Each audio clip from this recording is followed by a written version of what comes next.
If you are over 60 and you have added a child, spouse, caregiver, or family member to your bank account, or if you are thinking about doing it, do not ignore what I'm about to explain.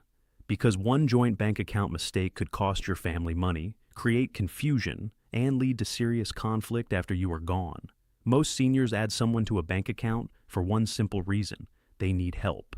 Help paying bills, help writing checks, help with online banking, help going to the bank, help managing things after a spouse dies. And on the surface, it seems harmless. You trust the person. They are family. They are helping you. So you add them to the account. But here is the question most seniors never ask before signing the bank form. Does this person become an owner of my money? That is the hidden mistake. Because adding someone to a bank account is not always the same as giving them permission to help. In many cases, a joint owner may have the legal ability to withdraw money, move money, close the account, or claim the account after death, depending on the account terms and state rules. And if you do not understand the difference before you sign, you may create a problem your family discovers too late. Now, listen carefully. This does not mean joint accounts are always bad. This does not mean you should never add someone. This does not mean every family member is trying to steal money, but it does mean this. Before you add anyone to your bank account, you need to know exactly what rights you are giving them, what happens if you die, what happens if they have debt, and whether your will actually controls that money. Because many seniors think their will decides everything, but bank accounts can follow account paperwork, beneficiary forms, survivorship rules, or bank agreements. And that can surprise families. Stay with me, because in this video, I am going to show you the joint bank account mistake many seniors make, the legal risk questions you must ask before adding someone, the family conflict that can happen after death, and the safer options you may want to discuss before signing anything. And later in this video, I will show you the mistake that catches parents with 2 or more children the most. Before we go further, share this video with someone over 60. Not later, right now. Because one bank form can look simple today, but create a family fight later. One share could help someone ask the right question before adding a name to their account.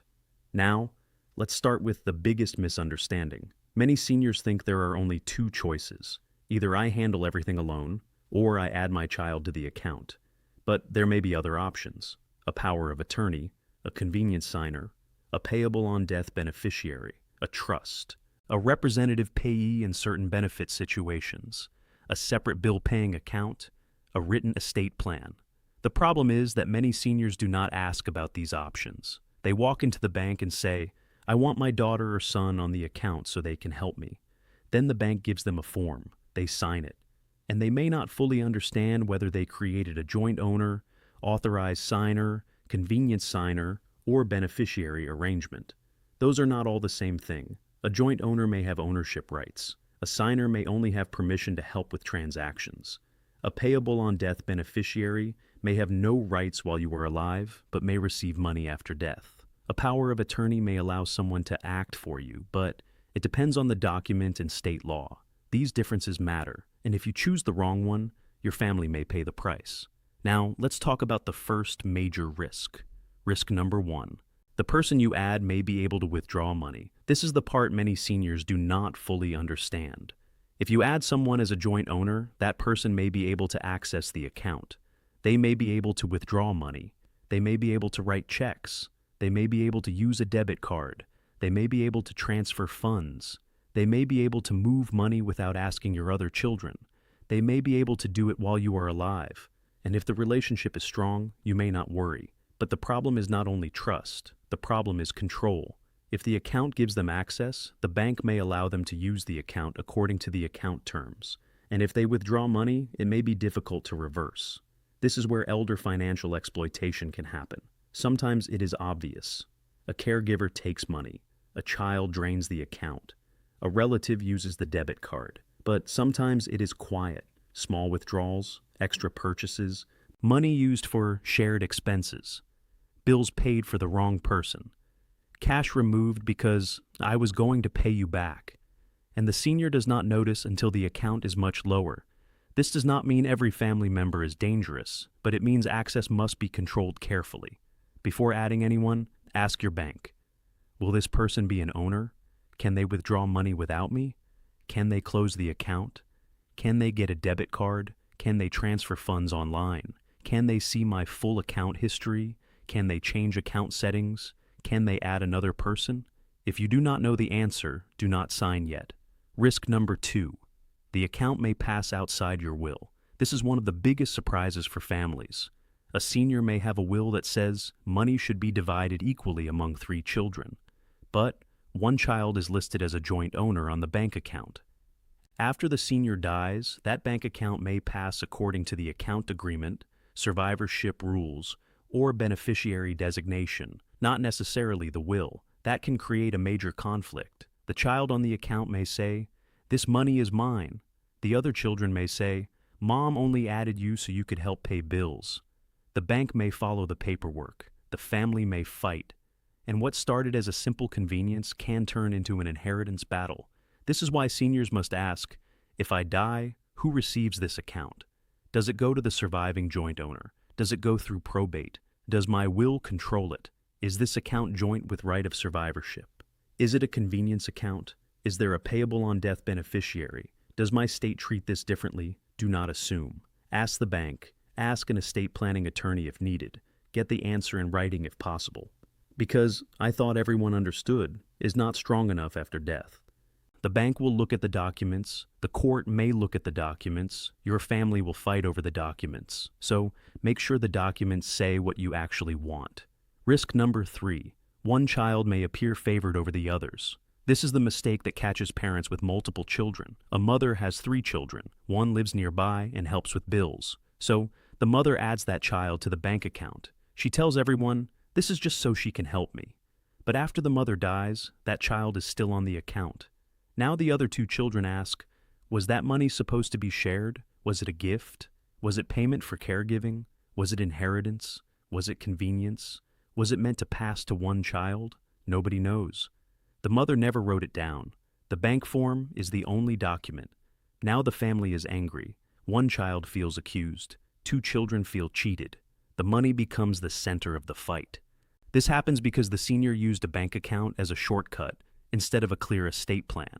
If you want one child to help, but you want all children to inherit equally, you must make that clear through proper documents. Do not rely on verbal promises. Do not rely on memory. Do not rely on "they know what I mean." After death, people remember things differently. Money changes relationships. Grief changes emotions. And vague paperwork creates conflict. Risk number 4. The other person's debts or legal problems may create complications. This is another issue many seniors never think about. If you add someone as a joint owner, their financial life may become connected to the account in ways you do not expect. What if they owe money? What if they are sued? What if they go through a divorce? What if they have unpaid debts? What if they have creditor problems? What if they file bankruptcy? What if they are involved in a legal dispute? Depending on the account, state law, and circumstances, their problems may create headaches for your money. Even if the money came from you, the account may look like shared ownership. This can become complicated quickly. That is why you should not add someone just because they are convenient.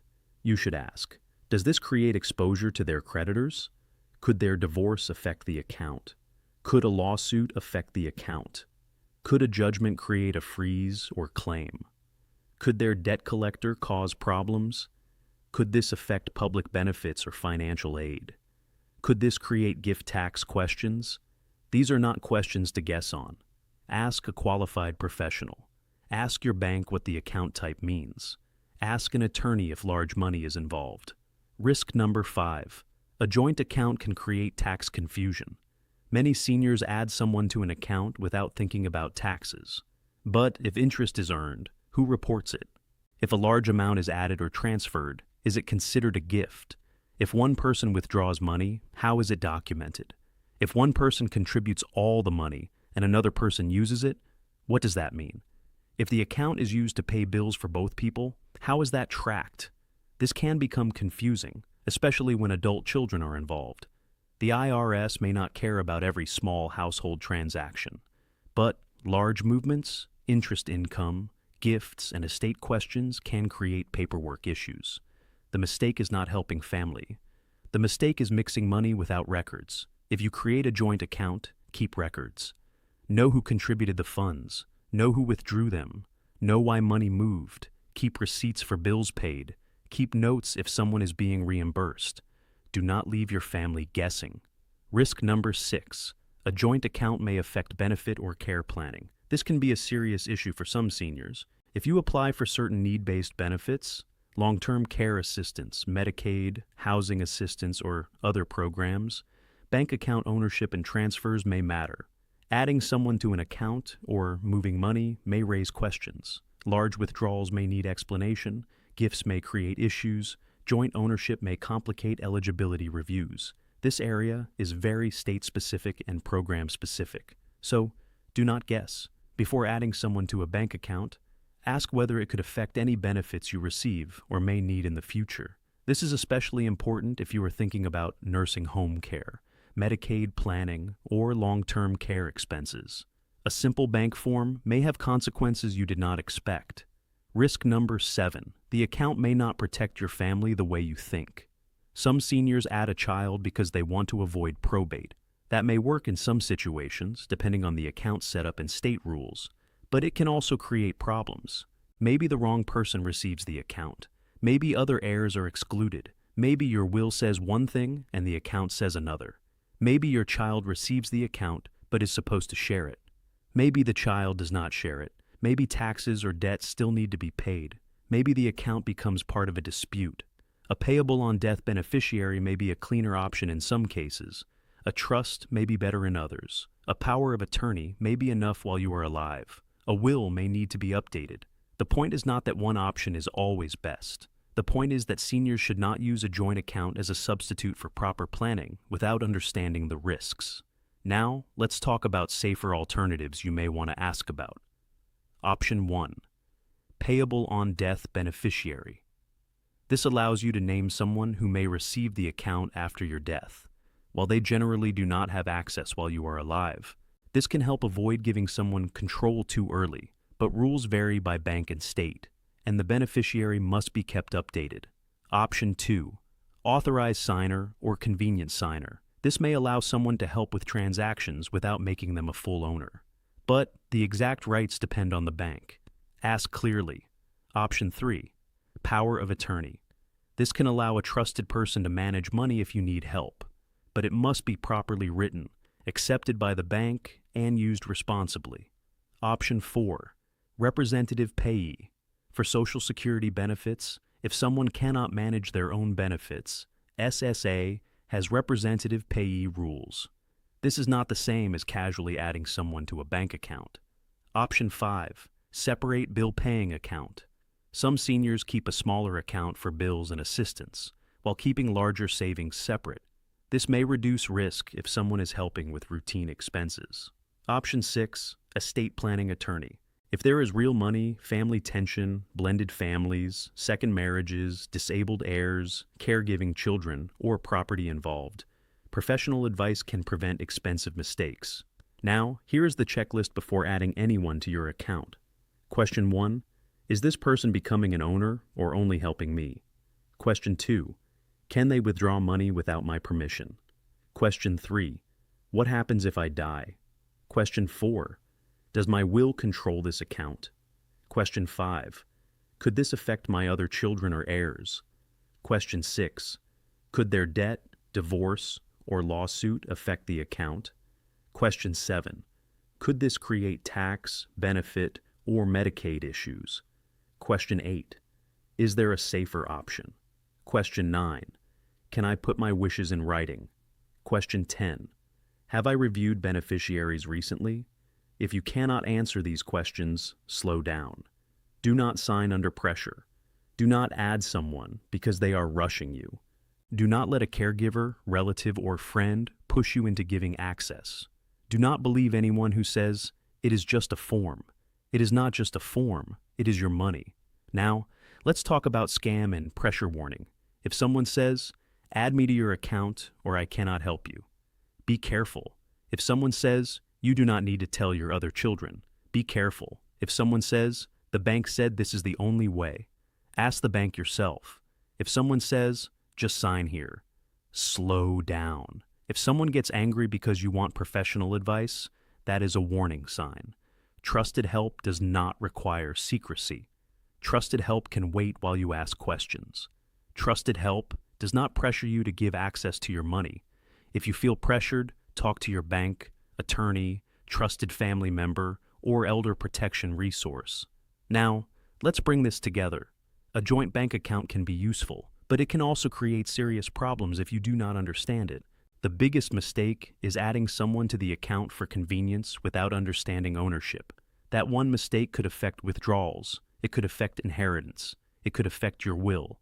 It could affect family relationships. It could expose the account to someone else's problems. It could create tax confusion. It could affect benefits.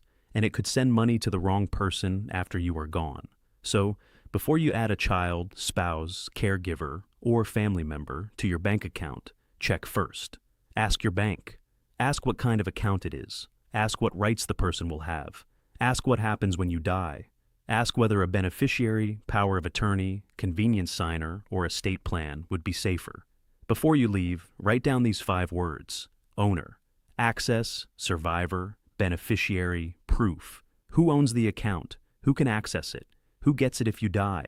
Who is listed as beneficiary? What proof exists of your real intention? If you are over 60, do not leave this to guesswork. Do not assume family will understand. Do not assume your will controls everything.